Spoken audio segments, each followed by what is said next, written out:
round after sideboard is 3 Unflinching Courage in the sideboard, so it's not just straight up over, but I would put the edge to Yiran Lin, especially probably going to be a 3-game match, I'm going to guess. Yeah, I wouldn't be surprised to see 3 games go here. Musser being on the draw does hurt for him, but he does have some solid life gain cards as long as he can get them online in time. He does have 2 copies of Whip of Erebos. You do mention that he does have Unflinching Courage after sideboard, so if he can get them online, he's looking pretty good. But if not, he's going to have a lot of difficulty winning, as Lin is off to a nice start with a turn 1 Rakdos Cackler. There is an untapped dual land in Overgrown Tomb, going to knock Musser down to 18 to be able to get some mana acceleration in the form of Elvish Mystic. Only 2 shocks in Yiran Lin's deck list, so he could shock and lay a threat if he has a shock, but less likely than, for example, Owen's deck from the last week in Worcester, which had 4 shocks. See Ash Zealot in hand, another mountain, and then a couple of cards it's hard for me to make out. Yeah, a couple mystery cards hanging out there right now. We'll see how he wants to progress the game, if he has a Burning Emissary or anything like that. But Lin is going to start off with a Rakdos Cackler. He does have a Fire Drink Crusader over there. He also has a Magma Jet. So I think what we're going to see is Emissary into potentially a Jet to take care of the Elf. That's exactly what he's going to do, and that's a huge turn. Absolutely. Stopping the acceleration, getting to control his draw step, and adding to his board, all in that Burning Tree Emissary package is very, very nice. Yeah, I mean, there is a reason that Dan Paskins, classic Red Mage of yore, had the game Kill the Elf. Killing a Llanowar Elf-style creature, a Bird of Paradise, in this case, Elvish Mystic, very important for a red deck, just to essentially play like a mini little tiny Time Walk. You see Musser has drawn Voice of Resurgence for the turn, but he's got another dual land to play. And he says, he's frowning as he casts that Voice of Resurgence because he has to take 2 to do it and go down to 14. So each of his lands have dealt him 2 points of damage so far, playing right into the red deck's hands. As Lin's going to draw his card again, he did just finish scrying. He's going to play a mountain. We'll see how he wants to follow up this turn, because you see his hand right now. He's got Fanatic of Mogies, he has Ash Zealot, and he has a Fire Drinker in his hand. So we're looking at potentially a very big Fanatic if he does find a 4th land. Interesting how he wants to play this turn with the Ash Zealot. If he does choose to play the Ash Zealot, does he want to attack with everything? Just the Ash Zealot for the first strike damage? How does he want to go about doing it? I mean, in my mind, I think that he can actually hold off a little bit. Ash Zealot, God, it's actually a tough call between Ash Zealot only or Ash Zealot and everybody. Their big reason is that the Fanatic of Mogies is worth some more damage if that Burning Tree Emissary survives. Now remember, both of these players have had the opportunity to look at each other's deck list, so Dan Musser, I'm sure he would just straight up put his creature right in the way of that Burning Tree Emissary if it was coming in at all. Yeah. We see the Satyr join the party. Now we've got 8 power on Yiran Lin's side. And more importantly, you take a look at the devotion count. If he were to play Fanatic, it'd be 2, 4, 5, 6, 7 points of damage. That would put Musser down to 5, and then he's being attacked by a lot of creatures as well. So Musser's in a lot of trouble. You see his draw step for the turn, a Temple of Silence. That's the white-black Scry land, which again, this is not a great card in this particular situation. His lands are either going to deal him damage or come in and play tapped, and this is the fear about playing its mono red. But one thing that I like is that this is what makes mono red good, is because it keeps these greedy 3-color decks in check. Yeah. If you try to play 3 colors with these 12 dual lands and you get some Scry lands in there as well, you can have draws where you just deal yourself a bunch of damage, your land's going to play tapped, and things just do not work the way you want to. I'm sure Musser would love to play Loxodon Smiter right now, but he might have to pay the toll to be able to do that. Do you remember my article from 2 weeks ago about mana? We can see exactly what's happening here is the cost of that mana. Thank God for Dan having that forest. I mean, that gives him a lot of options, but it does mean he's going to be stopping himself from a 4-drop next turn. From a 4-drop next turn, unless he top decks another friendly basic land. You take a look at Dan's mana base here. He does have 24 lands. Again, he does have the 12 dual lands in Temple Garden, Overgrown Tomb, and Godless Shrine. He also has 4 copies of Temple of Silence. He's going to play one of those so he can scry and take a look. But he has 5, 6, 7, 8 basics, 5 forests, 2 swamps, 1 plain. So his basic count is pretty heavy. But again, if you don't draw those or they don't line up correctly, it gets ugly for you. Now, he does have an Abrupt Decay in his hand that he can cast to take care of a guy here. There is the Mountain. Here is the Fanatic. Yeah, get that Ash Zealot out of here. So it's only going to be for 2, 3, 4, 5. Only 5. Only 5. And at this point now, I just march in with everything. Yeah, red it's zone. time. You've gotten your Fanatic of Mogies in. You'll deal 4 damage to him. That's just great. Yeah, I mean, put him down to 3. Then if you draw Lightning Strike, your opponent dies. You draw another Fanatic, your opponent dies. Challenger's Phoenix becomes a fantastic draw because you start to go into the air. You just have to keep pressuring him. You can't slow down now. The longer the game goes, the more this plays into Musser's hands. Dan Musser on the right with Junk. Yiran Lin on the left with Red. These two decks have battled through 406 other players. Well, since each of them is one of them, 405 other players. Mm-hmm. And are meeting now, trying to make it to tomorrow morning when we'll have our top 4 players. So you see Yiran Lin really considering how he should go about attacking this turn. And again, I'm with you in which everything should get into the red zone. Again, he's not going to attack with anything. And the question you have to ask yourself is how is it going to get any better for you if you don't attack? What are you trying to accomplish by hanging back on defense? Now here comes the Loxodon Smiter. And additionally, this gives Dan more defense. Now your attacks are worse, and it lets him play a tap land and pass the turn back. And yeah, if you draw a Fnatic or a Chandra's Phoenix, things are great. I think he just drew another Fnatic and Yogi's. Did he just do it? Did he just... Wow. Wait a So second. 2, 3, Did he 4, jet and 5, already know it was there? No, we're past the scry there. So this is going to Okay. put Musser down to 1, and now he turns everything into the red zone. And Lin with a favorable top deck there is going to win the game. So Yiran Lin wins game number 1 over Dan Musser. Mono red up a game over Junk. The sideboards we are going to go over in just a minute. Oh, wow. We're going to bring it back to the booth here because it is trivia time. That's If right. you guys have never played with us before, I'm going to explain the rules. Adrian's going to ask the question. I will ask the question. All right, so very quickly, what we want you guys to do is make sure that you are on the old Twitter sphere, because what's going to happen is this guy's going to ask you a question. You're going to hashtag your answer on Twitter with the hashtag of SCG Premium.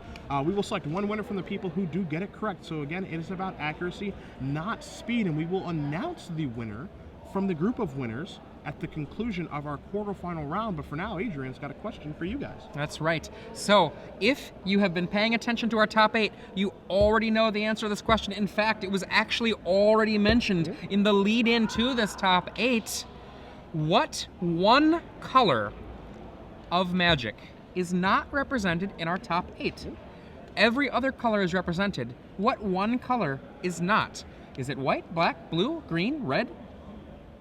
You know the answer. Hashtag SCG Premium, and we will announce our winner at the conclusion of our quarterfinal round. As we do take a look at the sideboards here, we're going to start with Dan Mussers because he is going to be on the play for game number 2. I would like to just to clarify on our question. Yes. The specific thing about this.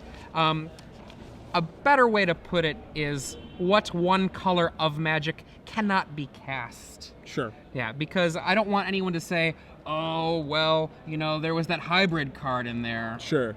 Yeah. Gotcha. Smart guy. We'll take a look here at Musser's sideboard. 3 Thoughtseize, 1 Doomblade, 2 Golgari Charms, 1 copy of Hero's Downfall to go along with the 2 in his main deck, 2 copies of Underworld Connections, a Sin Collector to go along with his 2 in his main deck, 3 Unflinching Courage, 2 Shadowborn Demon. You had already mentioned how Unflinching Courage is certainly going to come in. He's got 3 of those. Thoughtseize, clearly not for this matchup, more for your against your Sphinx's Revelation decks. A Doomblade, you are probably going to want an additional removal spell. 2 copies of Golgari Charm. You take a look at the red deck, and what can that take care of with the -1/-1? It's got Fire Drain Crusader. He's got Firefish Striker. Outside of that, not really that good in this matchup, so those are probably going to stay on the bench. Additional Hero's Downfall. This one's kind of interesting because yes, it is a removal spell, but it's an expensive one, and if that last game is any indication of how 3 mana spells are in this matchup, even though Musser is on the play, not great. We move past their Underworld Connections? I don't think so. More for your mid-range mirrors. Sin Collector, kind of interesting. We'll come back to that one, as I do just want to say the Shadowborn Demon likely not to come in here just because it's too expensive. But Sin Collector, it's this card against Mono Red where it can 2-for-1 them.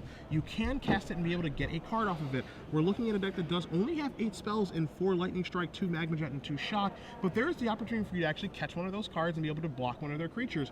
And there's also the chance that Lin is going to sideboard into more spells. Yeah. Now, one of the things I'm looking at, you can see the sideboard there displayed in front of us on the left for Yiran Lin, and what I see here is a classic too many cards to sideboard in situation. Okay. Where he has Burning Earth, which is very, very good in this matchup, Active Treason, which is also good against a deck that might drop a big monster. You've got Mizzium Mortars, which is really good against a deck that runs Loxodon Smiter. Those are the major cards that are the really solid cards to be playing. But the thing is, what's he going to take out? A lot of people would say, oh, take out that Fire Drinker Satyr. No, don't take out the Fire Drinker Satyr. Who cares if it can take 4 damage from a Loxodon Smiter? You care that it is a 2-power creature on turn 1. Mm-hmm. The cards that I'm not as excited about, the 2 Magma Jets are pretty expensive, but, when I say expensive, it's compared to, say, a Mizzium Mortars, which can actually just kill a Smiter. Lightning Strike, It's a solid card. I mean, I feel like I would want to bring in the 3 Mizium Mortars, the 2 Active Treason, and some number of Burning Earth. And the cards that I'm looking at that seem like they're the worst to me in this matchup, I mean, they're the burn spells that aren't shock. And I would keep in the shock to potentially kill an elf, and then drop the other 6. That's too many cards. Maybe just 1 or 2 Burning Earth, and well, yeah, I don't know. This is a rough one. The issue is I don't love Burning Earth in the draw. You know, if he's on the play, I think it's perfectly reasonable to board that in. But when you're on the draw, you know, you've got a deck that can accelerate a little bit and then, you know, get a threat out there like Obzet and then not have to cast any more spells for the rest of the game. So I think Burning Earth on the draw is just a little bit ambitious. I think you can board them on the play because there's obviously a big difference in this matchup being on the play and being on the draw. So I don't particularly love that card. But, I mean, the other options I think are actually pretty good, and I think those are options that we're going to see Lynn board in. And again, I think it's even questionable to board in Burning Earth here at all because he's not like a Revelation deck. So we could certainly see a situation where Musser just plays a couple threats, casts an Unflinching Courage on a guy, and says this is too big to kill, and no more spells from me. I mean, if that's the logic that's being used, the board cards I would board in 3 Mizium Mortars and 2 Active Treason, and I would get rid of 2 Magma Jet and 3 Lightning Strike. Okay. Now, one of, I think, the tricks that ends up happening a lot when people are playing red, they think about things the wrong way. They think about something like a Fire Drinker Satyr, and they say to themselves, oh, I can't afford to let that guy trade with a Smiter. And by trade, they mean, you know, pump up, pump up. They're going to take 2, they're going to take 4, that's 6 damage? Oh, man. But the real way to think about it is actually more like this. You are going to have a critical mass of cheap creatures that are very powerful, and by the time that guy is dying, your opponent is so close to dead, it doesn't matter that you take 6. It doesn't matter that you take 8, because they're basically dead. Now, if he's going to play against Dan Musser's possibility to bring in Golgari Charm, he could bring out the Satyrs if he thinks that that's a big deal, because it is one of yet another 1 toughness, but I personally like the Satyrs here. Well, we'll see how Yiran Lin does decide to sideboard. Again, he is up a game over here against Dan Musser. Junk against Mono Red. Junk a deck that has not really established itself. You don't have Unburial Rights. You don't have Grizzly Salvage. You don't have Mulch. You don't have Brian Brown over there casting those cards. We've got Dan Musser playing a new take on a Junk deck. He's still those colors, but the build is very much different. And Temple of Silence, a card that Junk did not have prior, does have now. So the deck has fantastic mana, but can it get it online? You see a mountain here and just passing the turn back. If you're Musser, that's a sigh of relief. I saw look like several mountains in Yiran's hand. He's definitely got a couple lands over. I think he's a Burning Tree Emissary hanging out, so he might have a Burning Tree Emissary draw. I think there's also a Shock over there, but it's not going to be able to take care of a Mystic yet. We'll see if Musser does have a Caryatid. He does not have anything, so he's just going to pass the turn back, maybe repping an Abrupt Decay. You see a Doomblade in his hand as well. So this is exactly how Musser wants the games to go, just kind of slow and plodding, and then he can take over things. Perfect Doomblade target here. And the Ash Zealot comes on in and has its throat slit. So that's going to go away. Now, it makes you back. It begs the question of, do you want to use Abrupt Decay there, or do you want to use Doomblade? As here's a Loxodon on Smite that comes into play for Musser. There are certainly gains and losses to each one of those cards. You know, one of them being that Doomblade can actually take care of Fnatic, where Abrupt Decay cannot. Not sure if that actually matters that much, but just one thing to keep in mind. Okay, we can see a Reckoner in hand. So Reckoner, the most efficient use of mana here, and Reckoner by itself is able to trade with a Loxodon Smiter. The triggered ability of the Reckoner, you know, it doesn't kill the Smiter straight off, but then it can trigger and kill the Smiter afterwards. That's not a fun trade, but a little bit better is the first strike plus a shock can kill that Smiter. So Lin, considering his options this turn, he's already kind of underneath the gun here. Smiter has shown up, but Doomblade is taking care of the Ash Zealot. He needs to regain his footing again, because the one thing that his deck cannot do is it is not a deck that can switch roles. This is the aggressor in this matchup. He doesn't have cards like Stormbreath Dragon to be able to go over the top of the opponent by just clogging up the ground and going up to the skies. Doesn't have access to stuff like that, so he has to be the aggressor the entire time. Musser can play aggro when he's on the play and has to play defense on the draw. So Musser is going to be the aggressor in this game, and he's probably just want to bowl over Lin. You see an Abrupt Decay, saying, I want to just push you over, get in for 4 damage, and let's do this again next turn. Yeah. Yiran Lin looking for something. Now we can see how this looks like another Reckoner has appeared in his hand. We can see how this is not the path that he wants to be going down. He didn't play any 1-drops. There's a Burning Tree Emissary into Firefist Striker with a Satyr. All right, so now he's going to have an active Firefly Striker, assuming that Musser does have nothing. So if that's the case, Musser's probably going to want to hang back. I mean, actually attack, not hang back, because he won't be able to block. But Musser drew a very nice card this turn in Golgari Charm? Is that what he got? Unflinching Courage. Try again. Ooh, that's a rough one. And with only one red mana open, there's no fear that Yiran Lin would be able to do anything to stop it. There's no Dismember in the format anymore, so that's not a fear either. Yeah, I mean, the thing for the red decks right now is that it's actually borderline impossible for them to deal with like a 5 toughness threat. They're going to have to 2-form themselves to be able to do that. But a lot of the time, if you are able to suit up an Unflinching Courage on a Smiter against red, they're pretty much drawing dead. You see, Musser is going to consider his options because he also has an Advent of the Worm. And I kind of like this too because now he's going to go on the ambush mode of attack you with this Smiter, pass the turn back. Yes, Lin knows that Musser has Advent of the Worm in his deck list because he has knowledge of the decks, but what can you do to play around it right now? I mean, you just have to march on in, lose your striker. You can't sit back. Yeah, I mean, he cannot play the defensive role in this matchup. He's not able to. You take a look at Lin's hand right now. He actually has a Lightning Strike and a Magma Jet in his hand, so that's actually pretty good for him that he does have that.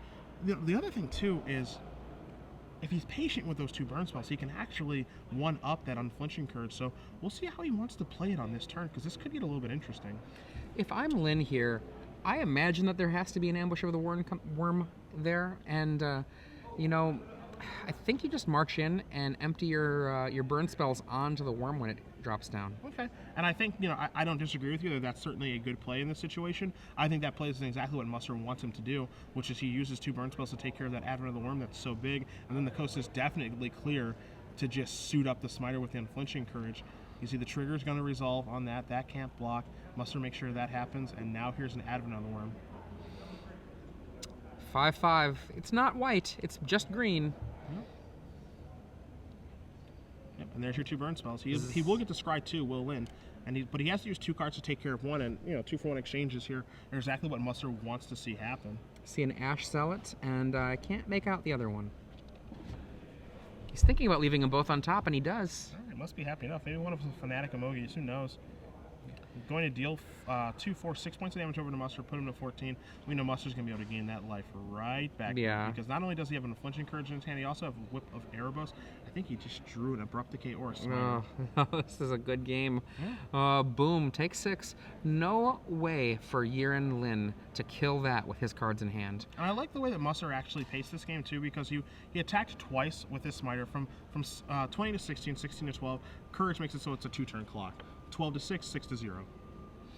And right now, Yiran Lin, one of his options is to hang back with his not Satyr and have a gang block try to stop that elephant, but the Abrupt Decay is going to make short work of that plan. Yeah, and again, this plays in everything that Musser wants to have happen. If Lin has to use multiple cards to take care of 1 of Musser's or 2 of Musser's, that's great for Dan. That's exactly what he wants to have happen, because the red deck cannot win games that way. And you see Yiran Lin here attacks for 4. It's a very bold attack, and he's got double Ash Zealot. So we're going to see a very sad Yiran Lin. No cards in hand, facing down Unflinching Courage on a big elephant, locks it on Smiter. That Abrupt Decay is just going to be insult to injury. And Dan is like, you know what? I can hang on and wait for your triple block. Yeah, and that's the best part about this. Yes, he can wait for the triple block, kill one of the guys when the triple block does happen, get over a couple points of trample, take care of the other guys, and then he's so far ahead that there's probably no coming back. So in comes the Loxodon on Smiter. This is a lethal attack, so Lin does have to do some amount of blocking. And it's just going to be a bad situation for him however the blocks are done. If it's a single blocker, let's say that Lin just throws a Burning Tree Emissary in front of it, then you Abrupt Decay the guy, trample damage will happen, it'll be 6 trample damage. So all blocks here are bad for Lin. You see a Golgari Charm there in Musser's hand as well, wondering if he was going to bring that in or not. Right now it would take care of 2 creatures, but I think more importantly too, for Musser, which is part of the reason he may have brought it in, is because of the regeneration as well. If Lin does try to 2-for-1 himself, he can regenerate the guy. As we do have a quick update you want to tell us about? Wow, that is Chris Renner. Stompy crushes the #1 seed, Black-White Control. You thought that's what was going to happen. You thought that Renner with mono green was going to win, and he won a lot faster than I thought he would. So Chris Renner, mono green, a deck that we saw much earlier from Dan Novak. We did a deck tech with him as well, is into the Golgari semifinals. Charm. Golgari Charm clears the entire table. No, it's Abrupt Decay is what clears that, not Golgari Charm. Why not? Oh, I thought he was going to cast the Golgari Charm because that would have cleared the entire table too. Oh, that's true, actually. Give everything -1, -1. Yeah. I saw him move it to the front and then he moved it back. Yeah, I mean, I actually like not casting Golgari Charm there because you don't give the information that you sideboarded it in. That's fair. That's fair. I actually like that quite a bit about that play there. You don't need to, I guess, say, see how much I've got? It's so awesome. Back to the sideboards. Yiran Lin looking through his deck, looking through the deck list you saw the judge just handed over there. You see Musser's he's already going back to shuffling. He's happy with his configuration, where Lin is a little bit unsure of himself. But again, we did mention how he could sideboard in Burning Earth on the play as opposed to being on the draw. We talked about Golgari Charm maybe coming in, maybe not from Musser's, and obviously he has sideboarded in and he's going back to shuffling and not giving away any information from casting in game 2. Part of the reason he may have boarded in as well is because, again, he does know that Lin does have access to Burning Earth. So, maybe just a little hedge against that card. Again, I don't think the Golgari Charm is great in this matchup. It's not bad, but it's not, exquisite, but the fact that it is flexible and lets him hedge against Burning Earth, I think could warrant a spot. Yeah, I mean, there are a lot of ways that perhaps, he has that Golgari Charm there to respond to the fear of a Burning Earth. And, because it does have lots of applications in the potential 75 that Yiran Lin has here. So Lin puts the sideboard back in the box. He's going to go back to shuffling again. As we do get our game results and our match results, we will certainly be filling you guys in. We'll also be announcing the winner of our 3-month premium giveaway at the conclusion of our quarterfinals. But we do know at least one person's moving on in Chris Renner, and he'll be playing the winner of the green-white mirror match between Eric Finnegan and Ryan Gerhardt. So I'm really eagerly awaiting. I'm really curious which one of those two is going to win. Yeah, me too. Me too. Do you have a one that you prefer? I mean, we'll see what happens. There are some tools in there for the mid-range matchup, but one thing that has not been tested is just the green-white mirror. No real idea how that ends up playing out. I know Tristani is very important in it. Archangel being very, very good as well. But Archangel can grow to such a size that it does get hit by Selesnya Charm, so it can be a game-winning effect, but it can be killed too. If you're just joining us, I'm Adrian Sullivan here with Cedric Phillips. This is the StarCityGames.com Open Series, and right now we are in Cleveland. We're bringing you the Standard Open. It is day 1. We're in the top 8. 4 players will move on to the morning, where at 8 a.m. we'll be seeing their faces, bright-eyed and bushy-tailed, and ready to try to win a ton of money. Yeah, I mean, again, Chris Renner already on to the semifinals. We'll see who else is going to be coming back with him bright and early tomorrow morning at 8 a.m. where, again, we'll be giving away our 6 months and 12 months of premium. Don't want to jump too far ahead, but we also have a legacy tournament tomorrow, too. It's been a couple weeks since we've seen Fetchlands and friends come bust out here, so interested to see how many people are going to show up for that tournament tomorrow. We had a healthy 406 players here today. So, Cleveland, proud of you guys representing for me. Bringing out just enough people. 406 was just four people underneath the 10-round cutoff, so that means we actually get to get some dinner tonight. Right. Get a couple more hours of sleep potentially, so good on you, Cleveland. I'm down with that. Absolutely. I actually remember being at an event, and that last person came and moved us from an 8-round to a 9-round. That's right. And literally, people in the room went like, no! Yeah. Boo! We would have had to have 4 people show up, so we made it just one car. Yeah. One car. Yeah, just one more car. Can we play? We're almost there. We're so close. Oh, man. Yiran Lin here on the play. Dan Musser, this junk list, I have to say, I do like it a lot. One of the things I like about it, I like how old school it is. Like, this is a list off of my own heart, and the junk lists that I've seen more recently, they're all junk because of the green, white, black color combinations, but the way that they look to me, they look a lot more like rock decks. The decks that we've been used to. I believe BBD has been somebody that's been playing some junk not so long. Or was it Chris Van Meter? Well, I mean, they both play Junk Reanimator a lot. Yeah, yeah, that's true. They both have. Van Meter winning an open series in Somerset with that deck in Standard. BBD winning a PTQ. He's That's actually it. qualified for Pro Tour Dublin that way, but also just a lot of impressive finishes with that deck over the past couple of months. Those guys were big junk aficionados. Yeah, I mean, I like those decks a lot, and I like those guys a lot, but man, it's not my kind of junk. I like the kind of junk that turns sideways, and that's what Dan Musser has here. Yeah, I mean, a much more aggressive build. He does have acceleration with Elvis Mystic and Sylvan Caryatid, so he's not hyper aggressive or anything like that, but his creatures are big, they're efficient, and they can close out games pretty quickly, and he does have a lot of spot removal as well. And a unique card there, again, with Whip of Erebos, a card that's beginning to establish itself in the metagame as an actual, real player here, and potentially the best one of the God's weapons that are going to see play. I think that it probably is. That looks like a one-lander there over for Yiran. See a Burning Tree Emissary, you see a Mortars, he's got a Fire Drink Crusader over there as well. Is he willing to gamble and keep that one-lander? I think he kept it.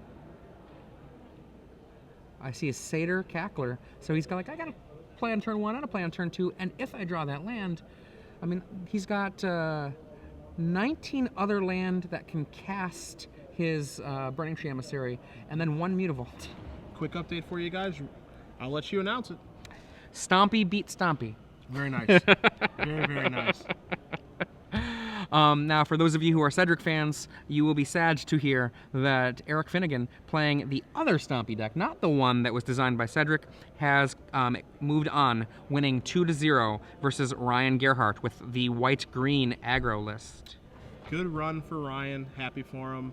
But does get defeated by another green-white aggro deck. So we're going to see Chris Renner play against Eric Finnegan tomorrow. Mono green playing against green-white on one side of the bracket. We've got Dan Musser and Yiran Lin on the other side here. They're waiting to see who wins the match between Heen Win and Ian Barton. You got red, white, black mid-range over there against Domri Naya. If you were joining us during round number 8 of coverage when Glenn Jones and I were here in the booth, we saw Heen Win defeat another Domri Naya deck. So he's comfortable in that position. We'll see if he can do it again. You're going to see Yiran. He is going to take at least 1 mulligan here. We weren't sure if he was going to keep the one-lander or not, but he opts to take a mulligan and go down to at least 6 cards. I appreciate that mulligan. Yeah, I mean, it's a risky keep, and he's got 21 lands in his deck. He'd be drawing to 20. If he does draw, he does have the 1 Mutavault, which kind of makes things a little bit interesting too. Because if he draws the Mutavault for his second land, it makes things super awkward. He can cast the Mortars, but he can't cast the Burning Tree Emissary. But Burning Tree Emissary gets worse as the game goes.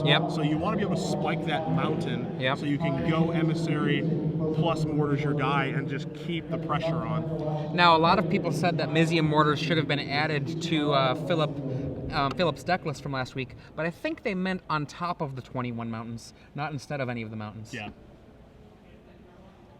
So, I certainly wouldn't want to cut a mountain from that. Yiran Lin, though, he is the 2nd seed, so he has risen right up to the top. Yeah, I mean, really good turn for him. Looks like it's probably like an XO2 for him. Potentially just an X1 as well. Let's take a look at this one. I think this is another 1 mountain land. Here. Oh, no. I think there's 2 hiding out in there. He keeps, and there's a Satyr to start. You see there's a Burning Tree Emissary. I think there's a Firefish Striker and a Lightning Strike. That's actually a really, really good mulligan here. We'll see if Musser has the same issues. Ooh. He's actually going to start off this time with a basic instead of we saw game 1 with an Overgrown Tomb. So staying at 20, important. I think if I were him, Yiran Lin, I would go Burning Tree Emissary into Lightning Strike. I do believe I see a Lightning Strike. Yeah, he's got a Strike, a Firefish. He's got a Lightning Strike, a Firefish Striker, a Mountain, and Burning Tree Emissary. And I think I agree with you, which I want to do this. I want to kill your mana accelerant because if a Loxodon Smiter shows up, and no attack either, I would love to trade resources there. If a Loxodon Smiter shows up, I'm not happy about it. It looks like he dodges that bullet. But we're going to see a Sylvan Caryatid. One thing that you cannot Firefish Striker because of Hexproof. Yeah, I don't like that last line there from Yiran. One of the things, this is the kill an elf. Kill an elf. Listen to the wisdom of old, it's still true. Yeah, I mean, think about it. If he does play Burning Tree Emissary and then kills the elf, Sylvan Caryatid probably doesn't even show up this turn because of the temple, so he's a full turn behind is Musser, and you want to put Musser in situations where those lands come into play, either haunt him, or you want to put him in a situation where him having to pay 2 life for his Ravnica dual lands hurts him. I don't think that Lin was able to put him in either one of those situations, which Musser has to be absolutely thrilled about. Yeah, like right now, Dan Musser could drop an Obzidot No, that's not true. He's got 2 green sources only, so it couldn't be an Obsidat. But he could drop a 4-drop, or he could drop, let's see, an Advent of the Worm could come down right now. Yeah, he does have an Advent in his hand right now, so he looks like he's just going to play this land tapped and pass the turn back.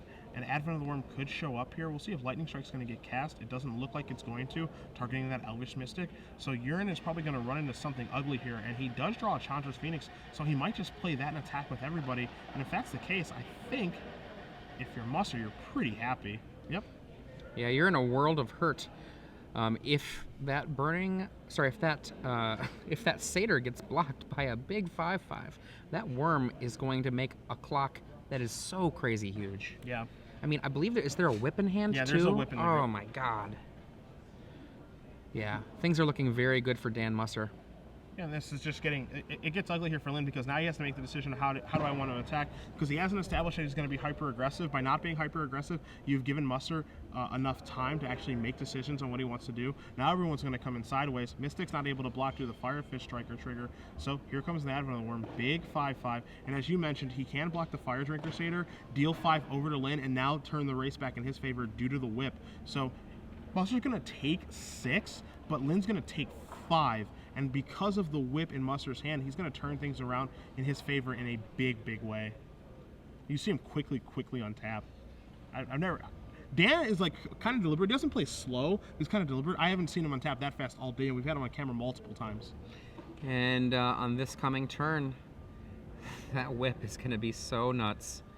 There it is. Here's the whip in for 5. Let's switch our life totals. 15-10? No. Yeah. 10-15. How about that? And again, the whip is such a good card in this matchup. Lifelink is obviously very good against red, but if you can't establish it at the correct time, it's not actually that good. You see he's able to establish it now and actually have it be very, very good because he's attacking with a huge creature, and now for Lynn, he has to keep attacking, and the attacks now just aren't very good. Mutavault's going to get fired up here. Everybody's going to come into the red zone, so you've got the Firefish Striker trigger that, it can't really target anything of relevance.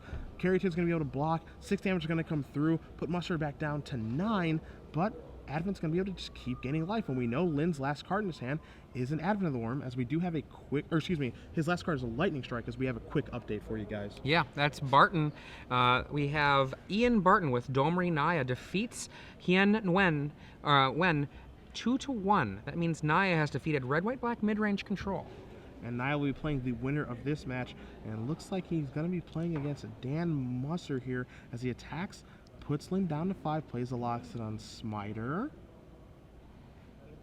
And looks like he may pass the turn back.